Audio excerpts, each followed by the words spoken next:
Bonjour, bienvenue encore une fois cette semaine à l'émission La Vallée des Arts. Nous avons encore pour vous deux artistes invités qui vont nous surprendre par leurs particularités. Et sans plus tarder, je vous présente maintenant Paul Saint-Cyr. Bonjour Paul. Bonjour France. Merci d'être là. C'est un plaisir pour moi. C'est gentil. Paul, on va commencer tout de suite avec l'artiste peintre. Moi, je sais que tu travailles l'étoile d'une façon très particulière, qui est peu commune aux artistes peintres. Tu travailles avec le mortier. Le mortier de structure, oui. Le mortier de structure, précisons. Alors, tu vas nous expliquer parce que moi, la première, j'ai été fort surprise d'entendre ça. Qu'est-ce que c'est? C'est une poudre de marbre. D'accord. On la retrouve sous différentes formes. Parfois, elle va être un petit peu plus gélatineuse. Quand elle est plus gélatineuse, à ce moment-là, je vais utiliser des outils, des peignes pour vraiment le marquer ou le former. Des peignes? Ou oui. des accessoires, OK. tout simplement pour donner des formes ou pour donner des lignes. OK. Mais à la base, j'en prends un qui est plus rigide pour donner mon appâtement ou mon épaisseur. OK. Parce que je travaille par épaisseur. Exactement. Donc, on travaille en perspective, c'est ça? En perspective. Mais c'est pas seulement visuellement, c'est vraiment 3D, là, en 3D. Oui, parce que mes toiles, je les construis. Oh! Je commence par prendre mes photographies. Ça a l'air technique, là, Oui, mais, oui, non, mais c'est intéressant. On aime ça, nous autres, les affaires différentes. Continue. Je prends mes photographies pour vraiment bien m'imprégner de l'endroit. OK. Puis ensuite, je vais tracer, à partir de mes photographies, je vais tracer mes lignes pour avoir les perspectives. Bien. Parce qu'au début, je le faisais d'une façon un petit peu plus... sans vraiment le travailler, puis sans mes lignes, puis je trouvais que ça donnait un côté plus naïf. OK. Puis ça me déplaisait personnellement. OK. Alors, tu ne travaillais pas autant avec des lignes, avec un dessin de base. C'est ça que tu nous dis? Je travaillais avec un dessin, mais sans vraiment le structurer. OK. Et alors ça fait partie de l'évolution là, dans ton travail. De l'évolution, Puis des oui. découvertes. Hein, Des découvertes parce que j'ai été prendre un cours de perspective. Alors, c'est toujours une recherche quelque part qui nous amène vers... Parce que c'est ça qui est merveilleux avec la peinture ou un médium comme ça, ou le côté des arts, c'est qu'on touche à quelque chose.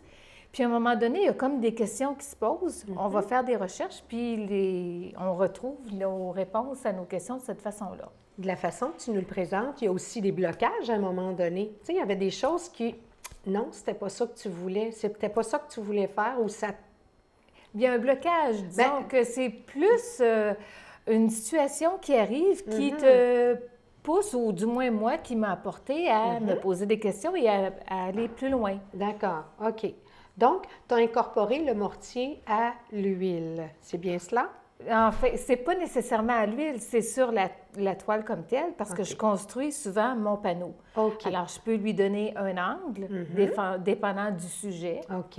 Comme ici, à ce moment-là, j'ai vraiment retrouvé l'angle tel qu'il est sur le bâtiment. Oui, oui, on voit bien que le tableau s'en vient comme ça, là, Oui. en une forme triangulaire vers nous, là. Oui, puis Ce qui est cette forme très peu commun. s'arrondit. Oui. Et ensuite, on a la rue qui descend jusque sur le fond de la rue là-bas. Alors, OK. c'est vraiment déterminé de cette façon-là. Puis ensuite, j'ai tracé mes lignes pour avoir quand même la bonne perspective. OK.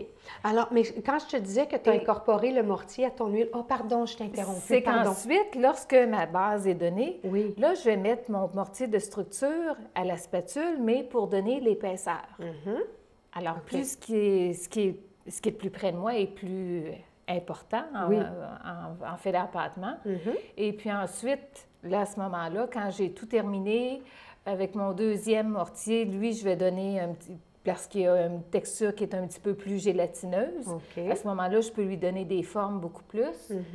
Puis je vais terminer avec la couleur. Alors, soit avec l'huile, Ah bon, on ou y est là, encore enfin. avec l'acrylique. OK, d'accord. Donc, finalement, la base de ton tableau, tu as un support, tu le modèles à ta façon, selon la direction que tu veux prendre, et finalement, tu vas finir ta peinture, évidemment, tout à fait. Est-ce que des fois, tu vas faire des retouches au mortier ou en général, ta structure, elle est bien terminée? Quand j'arrive à la couleur, c'est vraiment parce que la structure est terminée. OK. Mais comment on en arrive à ça? Pourquoi? Je m'interroge. tu donnes du relief comme ça, J'ai pris cette technique-là, ça fait quand même longtemps, mais ça a comme végété plusieurs années. J'ai pris un cours de peinture à l'huile quand j'étais adolescente. Bien. C'est à peu près avant hier, ça? Bien, c'est à peu près ça. Enfin, donc, c'était pas hier. Et le professeur nous avait apporté à ce moment-là, c'était le blanc de base qui appelait ça, parce que les produits changent toujours de nom avec les périodes. Et avec le blanc de base, elle avait apporté plein de bibelots, puis elle nous avait dit, mais regardez, touchez.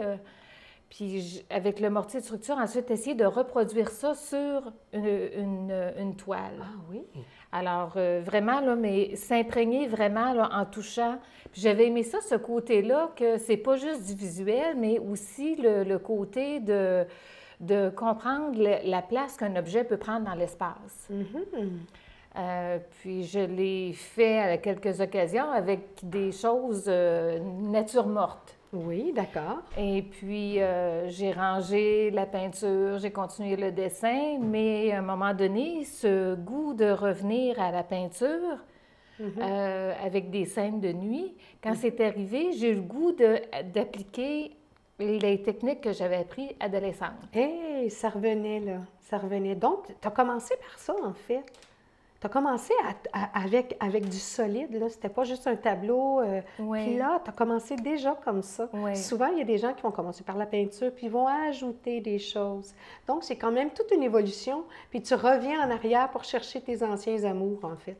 Un peu, oui. C'est ça, c'est ça qui arrive, là. Comment tu fais, là? Tu maries ça à la vie familiale et tout, ça va bien? Parce que tu as l'air tellement passionnée. Bien, je trouve que c'est un complément aussi. Quand j'ai repris la peinture, j'étais dans une période où, au niveau profession, c'était plus difficile. OK. Et puis, j'ai trouvé que c'était comme une évasion, une liberté que j'allais rechercher avec ça. Puis, ça m'a ramené beaucoup de... La créativité ou la passion, ça engendre quand même une belle énergie. Oui. La rencontre aussi de d'autres peintres, d'autres personnes. Alors, en même temps, j'ai trouvé que c'était une roue qui ramenait beaucoup d'énergie. OK. Alors, c'est de cette façon-là que ça s'est intégré avec mes autres occupations. Oui. Puis avec ma famille, ça prend du soutien aussi. Hein? Oui, comment ça? Comment on a du soutien dans ta famille? Ça demande quand même, quand on fait des expositions, quand on a une période que les idées arrivent. Oui. Oui, c'est ça, ça bouillonne, là. À un moment donné, là, il y a tellement d'effervescence. Oui, puis quand il y en a quand même beaucoup comme ça, bien, ça prend aussi... Il faut que les autres soient capables de se libérer, de nous libérer un peu plus pour qu'on soit capable de laisser sortir le jet de la création, si on peut dire. Alors, il faut qu'ils te laissent de la place. Oui, puis c'est le respect de ce qu'on est aussi en même temps. Alors ça, c'est quelque chose que j'ai beaucoup de mon mari puis de mes filles. C'est merveilleux parce que ça te donne des ailes. Oui.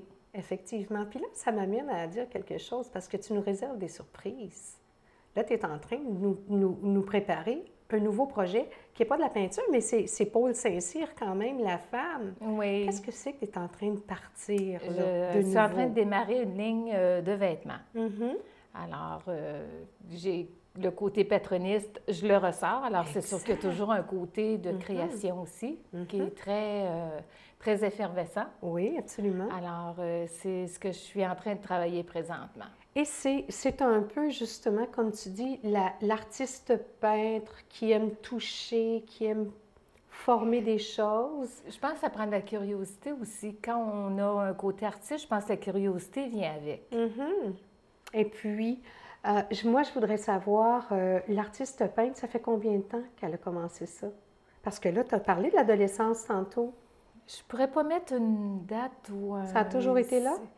Sans que ce soit nécessairement la peinture, le dessin ou ce côté-là. Le côté artiste a peut-être toujours été là. Je pourrais pas dire que ça a commencé là, puis ça bifurqué de telle manière. C'est comme quelque chose qui a évolué. Là. En tant qu'artiste peintre, Paul, dis-nous, s'il te plaît, où tu voudrais aller? Qu'est-ce que ça serait une belle réalisation pour toi, là, en tant qu'artiste peintre, artiste, femme? Oui, je me suis jamais posé vraiment une question à ce point-là. Je me laisse couler. OK. C'est beaucoup de respect envers toi-même, là, j'ai l'impression. Oui, peut-être parce que peut-être aussi parce que c'est un complément en même temps pour moi, la peinture, à diverses activités. OK, d'accord. C'est sûr que j'aimerais pouvoir ne faire que de la peinture, mais en même temps, en pouvant faire ce médium-là, tout en continuant mes activités professionnelles, je trouve que ça m'amène une ouverture ou une énergie que je n'aurais pas autrement. D'accord, OK. Et peux-tu nous en parler de tes activités professionnelles? Parce que ça prend de la place dans une vie, ça. Tu nous en glisser un mot? Tu n'es pas obligé. Oui. T'es pas obligé, on n'est pas obligé d'aller là, la remarque. Mais est-ce que c'est compatible? Finalement, ça te permet cette compatibilité-là? C'est pas du tout des domaines qui sont dans les mêmes choses non plus. Je suis agent immobilier, alors c'est sûr que c'est pas tout à fait dans le même domaine que... Absolument pas. Bien, on est dans les structures. Oui, les structures, les bâtiments. J'aime beaucoup les paysages urbains. OK. Toujours avec des maisons? Avec des maisons. Mais je dis toujours, mais pas nécessairement toujours, parce que... c'en est un paysage urbain, oui. Oui, c'est un paysage urbain, mais dans lequel il n'y a pas de maison, par contre. C'est pas grave, on est dans l'urbanisme quand même. Là, il y a une rue, il y a des éléments. Et, sais-tu, finalement, tu n'es pas si loin que ça de ta profession, comme tu dis. Oui. Je pense qu'on se retrouve, puis c'est un heureux mariage que tu fais de tout ça. Paul Saint-Cyr, une femme pas mal dégourdie, qui a plusieurs cordes à son arc. Je te souhaite beaucoup de succès dans tes nouveaux projets. C'est déjà terminé. Ah oui, ça va vite. Déjà, c'est rapide. Alors, merci beaucoup, Paul, d'avoir été là. Et c'est moi qui te remercie, France. Après la pause, soyez au rendez-vous. Une autre invitée très intéressante.